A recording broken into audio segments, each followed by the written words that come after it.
Federal Executive Council approves contract for construction of oil museum. Pressure mounts less than 24 hours to old narrow deadline as President Buhari Emefiele meet in Aso Rock after Supreme Court order. Plus oil rises for fourth straight day amid China demand revival. This is Business Express on the network service of the Nigerian Television Authority, the NTA, and we're reaching you from Abuja, the nation's capital. I am Leah Katun Baba Tunde. You're welcome.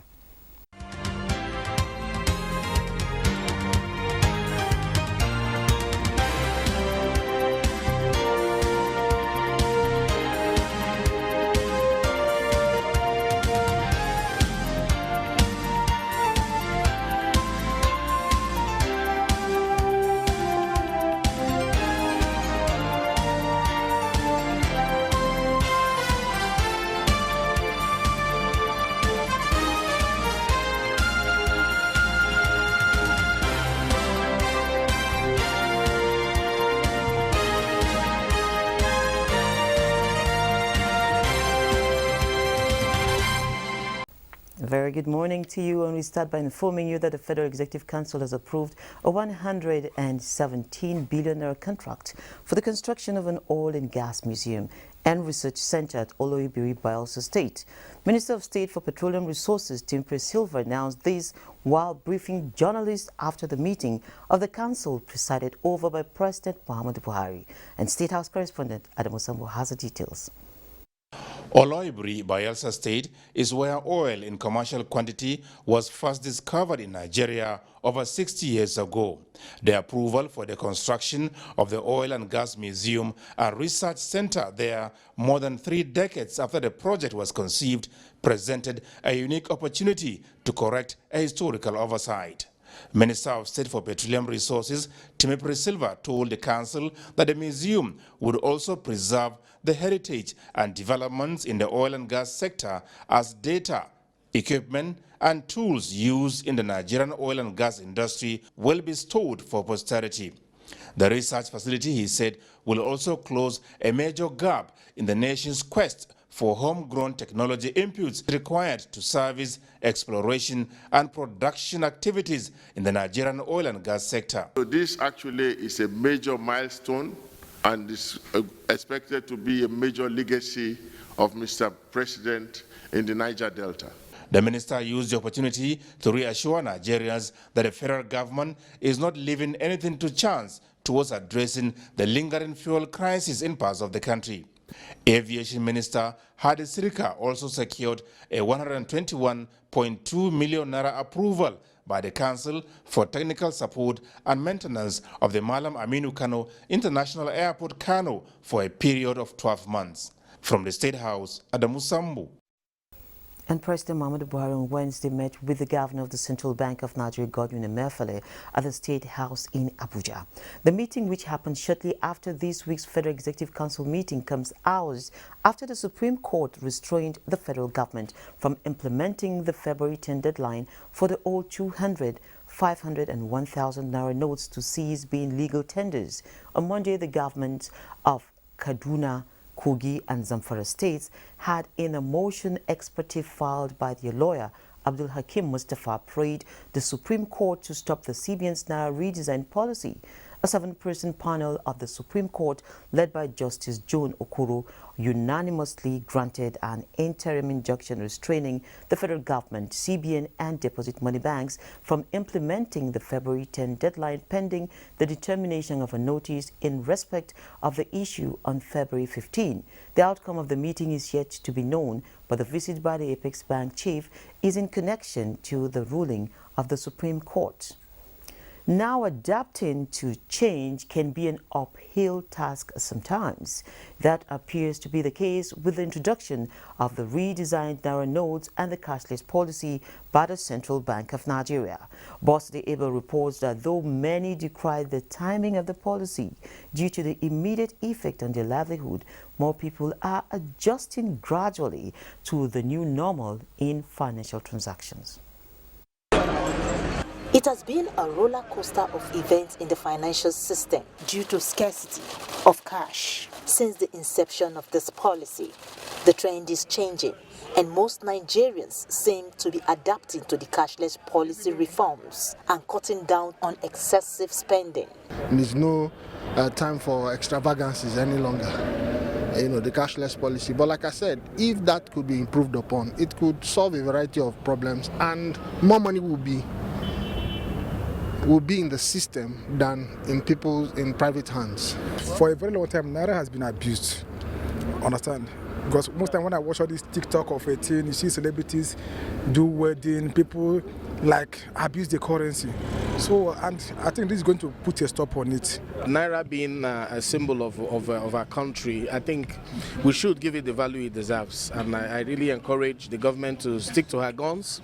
It will be painful, but all they need to do now is to find ways to make the new currency available and accessible to the low-income earners. Realizing these challenges, the CBN has revamped up advocacy on the e-Naira and other payment platforms to curtail excessive dependence on cash. But what are the long-run benefits?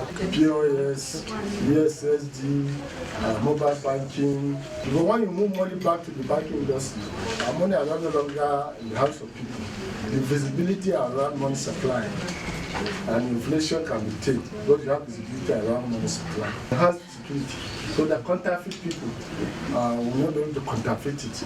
And number two, the management of cash will be reduced. Basically make cash much more expensive to use so that you use alternative channels, and that way it costs less. It's easier both on the customer and on the processors, the banks and all that. As Nigerians adjust to the digital creative measures of cashless policy, experts say there must be a shake between the CBN, commercial banks and telcos, as clearly the policy needs to balance on this tripod. When the e-Naira was launched, that also would have served as a good option, but also that too has its challenges. It hasn't been embraced properly by Nigerians, probably because the awareness has not been created for that opportunity. They expect that in the coming days, problems that come with electronic transactions will be reduced to the barest minimum to boost the confidence of Nigerians in the system.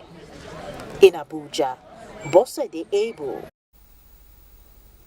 And the commencement of monitoring exercise of commercial banks in Imo State by a combined team of officials of the CBN, EFCC, ICPC, as well as the Nigerian police force has started yielding positive results in the effort being made by the nation's apex bank to make the redesigned Naira notes available to bank customers in the state. Kingsley Ononiwo reports that the exercise, which kicked off at some commercial banks in Okigwe town of the state, led to the disappearance of long queues of bank customers waiting to withdraw the new Naira notes at banks and ATM galleries in the area. To the commencement of the monitoring exercise of the commercial banks by a combined team of CBN, EFCC, ICPC and police personnel, there has been a long queue of stranded bank customers waiting to make withdrawals of their money at every commercial bank and ATM gallery in all corners of the state. But with the monitoring exercise in Okigwe town, the ugly narratives changed for good as banks in the area were forced to make the new Naira notes available at their ATM galleries and across the counters to the excitement of their customers. I have collected money now without wasting time. Wonderful. I'm feeling on top of the world right now because all has been my challenges is within the cash. At least when I get to the market now, I'll be able to buy things. I'm very happy because now I can pay my school fees and some of my textbooks. Some of the customers shared the experiences being encountered in accessing their money before this time. Yes, there are many difficulties in trying to get money, especially here in ATM. If you come even around 5 o'clock in the morning, the crowd that you meet here, it's something else. The challenge is that when you go to a POS, they're giving us a higher charge, 2,000 naira to pay 10,000. They also suggested the way out of the ugly situation. Should supply more of these new notes so that everybody can get it. At times when you come, they will say that the new note has finished. The officials of the Central Bank of Nigeria say the monitoring of banks will be a continuous exercise until all commercial banks in the state comply fully with the directives of the Apex Bank on dispensation of the new Naira notes. In Owerri, Kingsley Onaniwu. Less than 24 hours before the old Naira deadline, some small-scale industrialists and entrepreneurs have continued to count their losses over the lingering scarcity of the new Naira notes. The shortage of the Naira, which has persisted for weeks, has radically altered the economic landscape of businesses and the living conditions of the people. Today, in our discussion segment, we will be looking at the concerns the lingering new Naira shortage will have on small-scale businesses and the economy in general, and of course, how they will be able to navigate the waters. Joining me in the studio to deliberate on this is Ebuka Naturebe. He's a serial entrepreneur, author, and speaker. You're welcome to the program, Mr. Thank you, Leah. Ebuka. How are you? Fine, thank you. Excellent. Yes. And perhaps we start by your take on how this whole scenario is affecting small businesses. Well, I would say micro businesses are mostly affected, and micro businesses will be one-man businesses, will be the woman at the corner shop selling pepper and other kinds of vegetables. She doesn't have a bank account. She doesn't trust the banks. There's still a healthy distrust for banks, especially amongst the very poor. For a couple of reasons. Some people have been defrauded, and it goes around social media that, oh, there's something like fake alerts, and then it makes everybody suddenly scared and say, look, I want cash only. Some businesses actually have a policy that they don't accept transfers. I know even Amala joins here in the FCT that traditionally do not accept anything apart from cash. And so that has caused them to, or rather forced them to start to need to expand how many payment portals they can use to get their customers to pay them. But be that as it may, some other bigger businesses, not just the micro businesses, bigger businesses like people in the mining field, right? You don't want to, you can't pay the miners, artisanal miners, with POS or with transfers, because many of them are living in the village, are living in the bush, they need cash. And so that has put pressure. Okay, before I take the next question, I believe we will need to go on a break, and we'll go to the commodities market and return for the next question.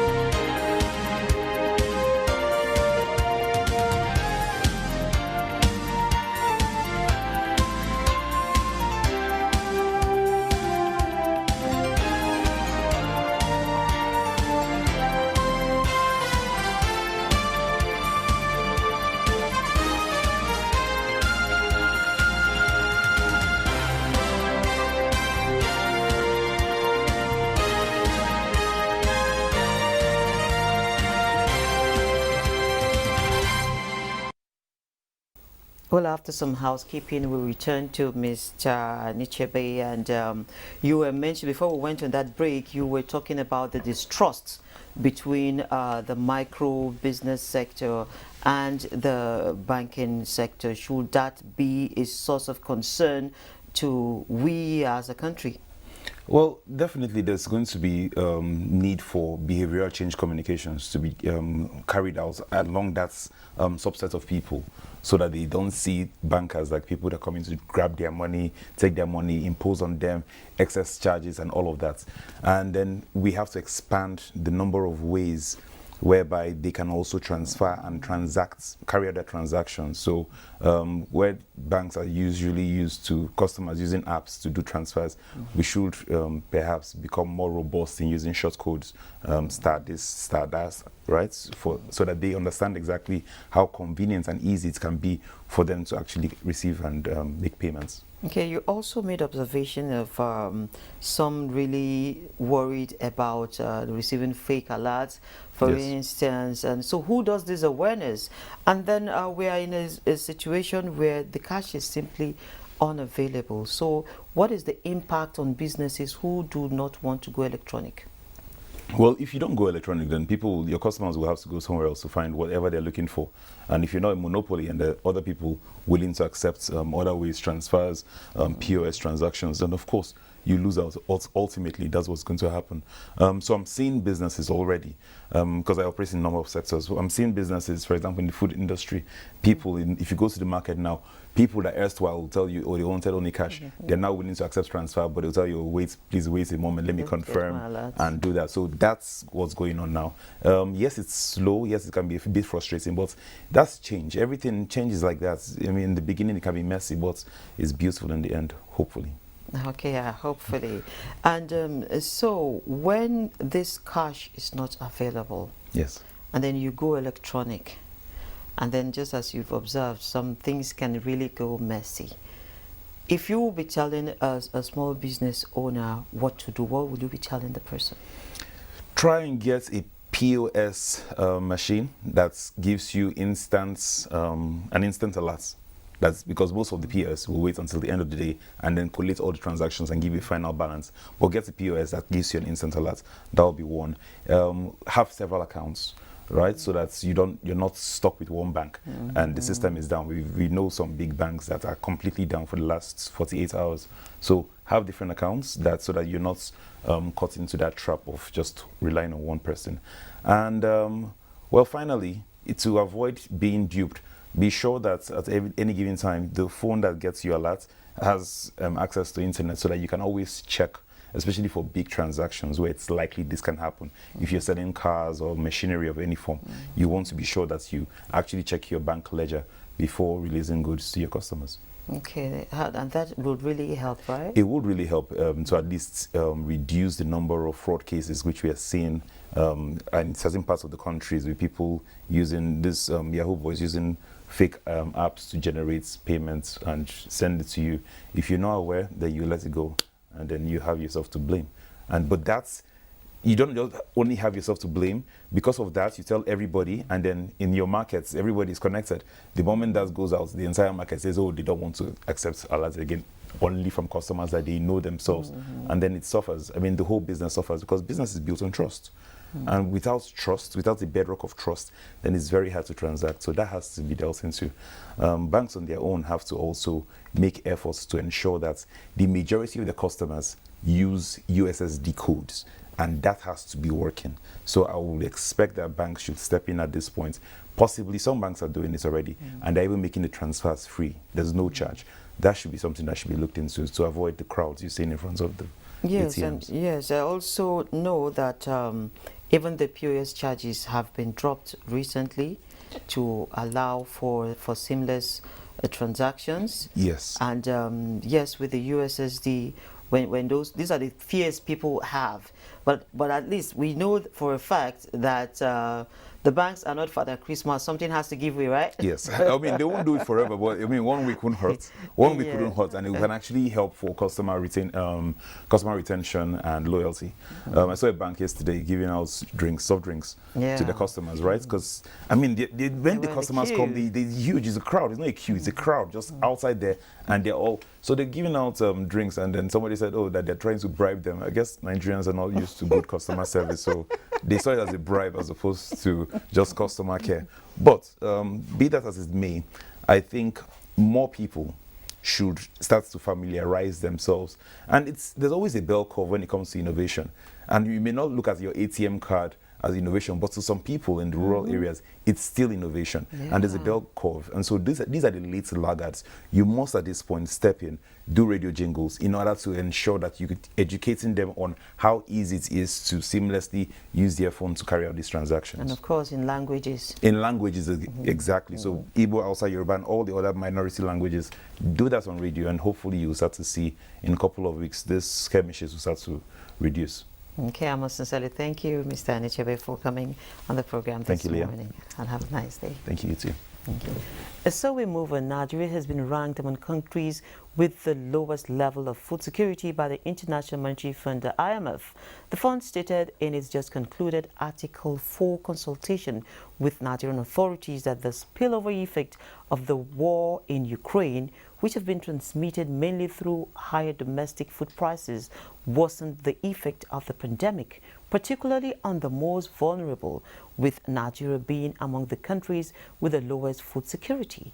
The fund therefore highlighted the importance of improving the performance of the agricultural sector for job creation and food security.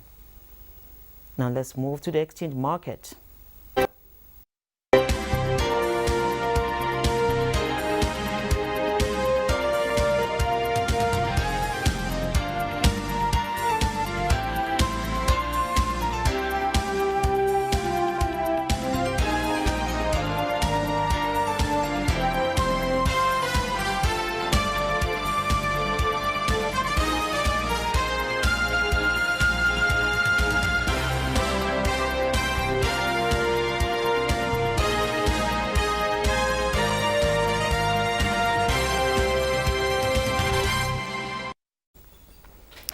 Well, we're going to the Nigerian equities market where it made rebound midweek to recover from losses recorded in Tuesday's session.